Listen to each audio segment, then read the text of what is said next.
importante où au milieu de l'hiver, elle permet de faire sortir les habitants, et là vous êtes sortis nombreux aujourd'hui encore, hein, et de se rencontrer, de discuter dans une ambiance conviviale. Cette cérémonie, néanmoins, revêt un caractère particulier. C'est la dernière de cette mandature.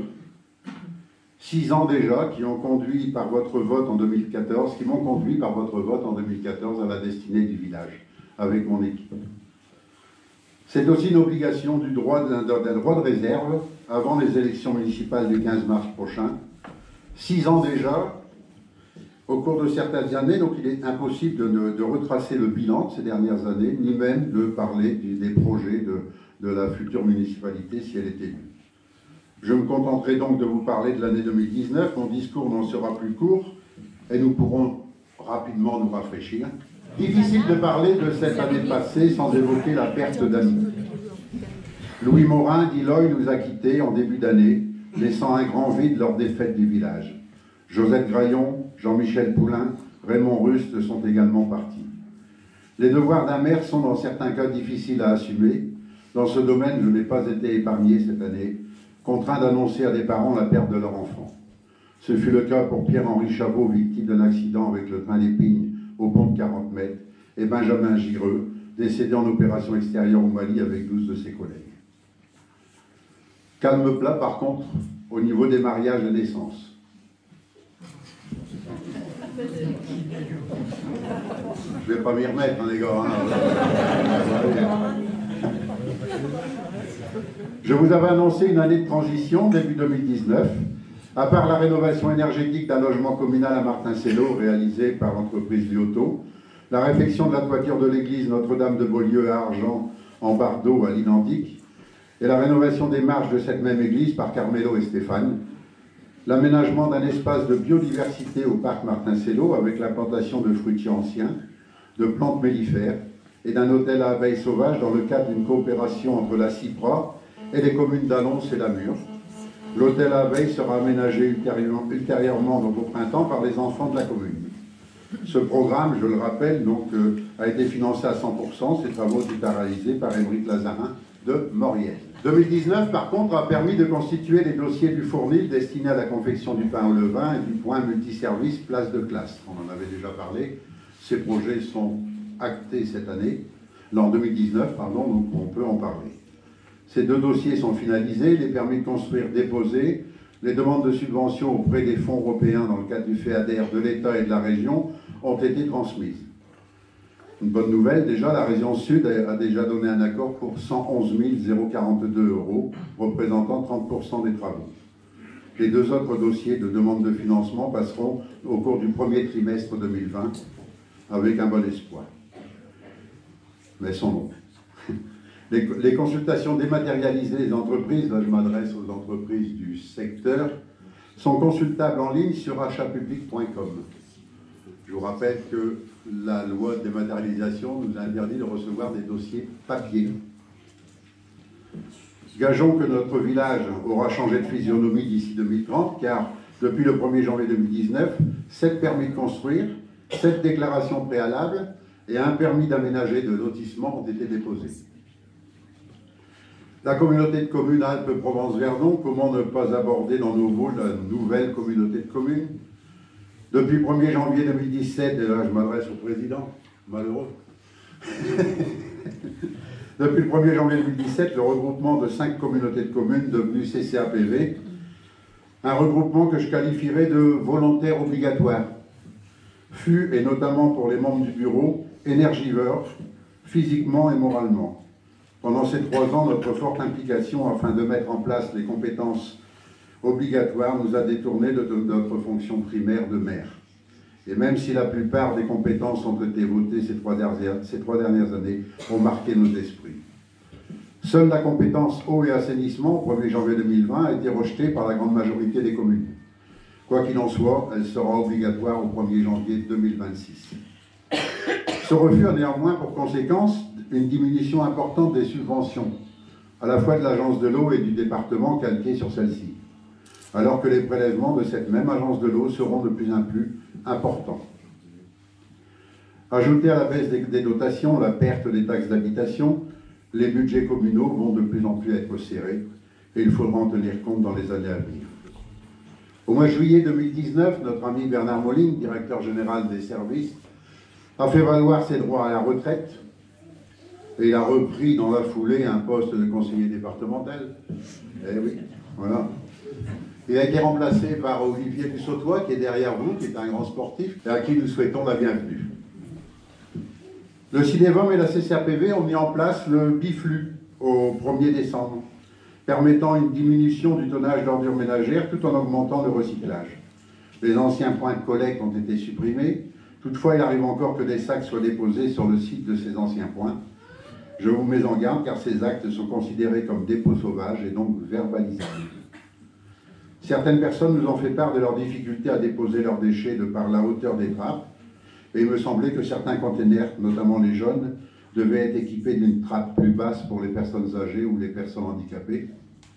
Et on n'en a pas sur la commune.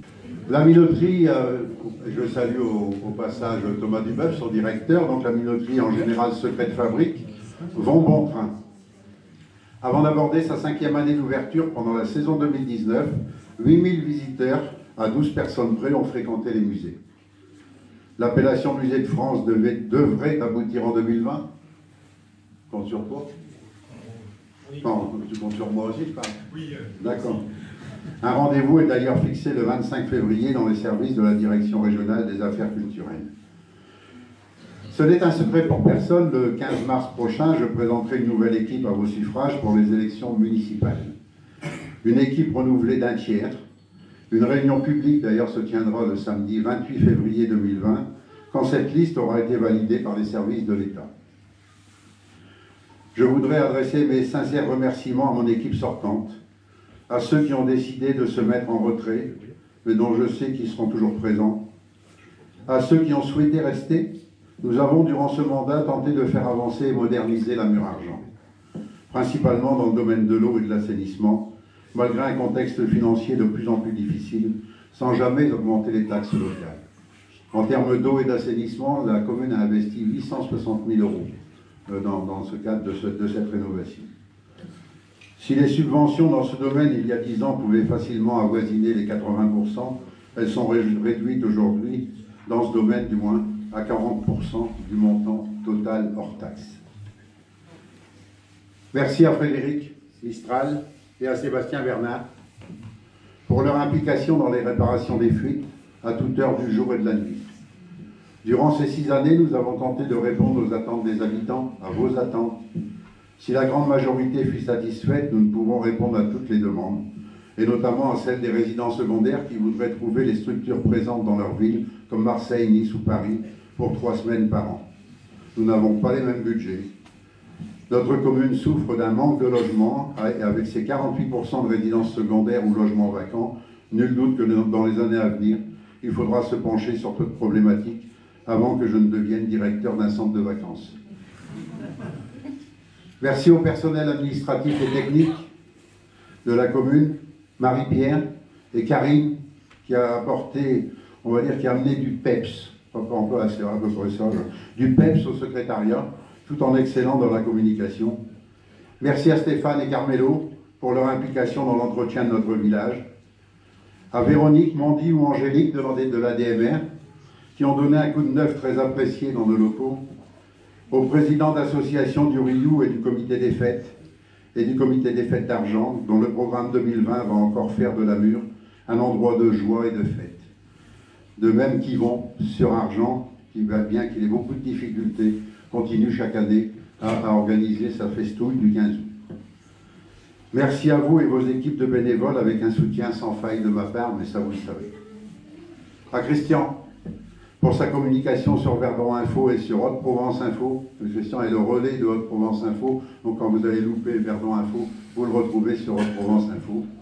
À Odile, elle est où Odile? Et à Odile pour ses articles sur la Provence. À Denise, qui malgré nos coups de gueule, nos coups de sang, mais on s'aime à 100%, Denise.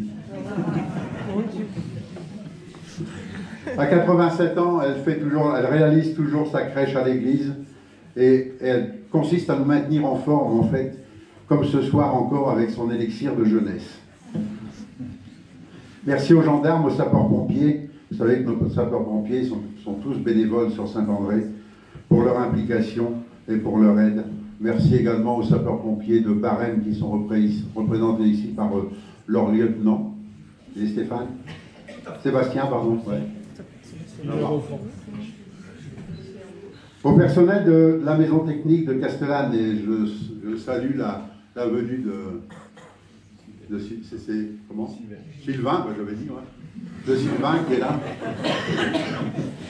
Et ceux de la Dirmed aussi, parce que bon, la nationale passe sur Saint-André, qui sont sur tous les fronts après les événements climatiques dramatiques de cette fin d'année 2019. Au personnel soignant, aux présidentes de la DMR du SIAD pour leur présence auprès des personnes souffrantes, aux artisans locaux, et on en a beaucoup, que nous nous efforçons de faire travailler, quand ils le veulent, hein, aux notaires qui nous prennent nos sous lors des ventes.